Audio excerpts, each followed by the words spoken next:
ಗ್ರಹ ಶುಕ್ರ, ಇದು ಬೆಳ್ಳಿ ಗ್ರಹ ಎಂದು ಕರೆಯುತ್ತೇವೆ. ಇದಕ್ಕೆ ಉಪಗ್ರಹಗಳು ಇಲ್ಲ, ಹಂಗೆ ಇದಕ್ಕೆ ಕಾರ್ಬನ್ ಡೈಆಕ್ಸೈಡ್ ಹೆಚ್ಚು ಇರುತ್ತೆ. ಭೂಮಿ ಪರಿಸರ, ಪ್ರಾಣಿ ಪಕ್ಷಿಯಿಂದ ಕೂಡಿದೆ. ಅತಿ ಹೆಚ್ಚು ನೀರು ಇರುವ ಗ್ರಹ.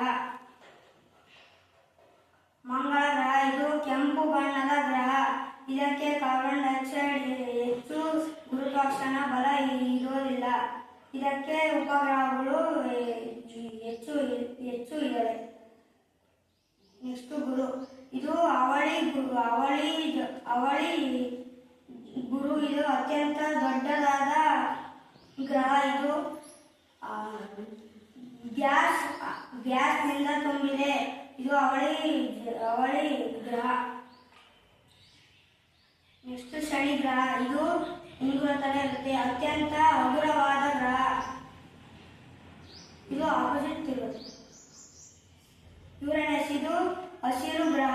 ಇದು ಎಲ್ಲರೂ ಆಪೋಸಿಟ್ ಇರುತ್ತೆ. ನೆಕ್ಸ್ಟ್ ಇದು ಸೂರ್ಯನಿಂದ ಹೆಚ್ಚು ದೂರ ಇರುತ್ತೆ.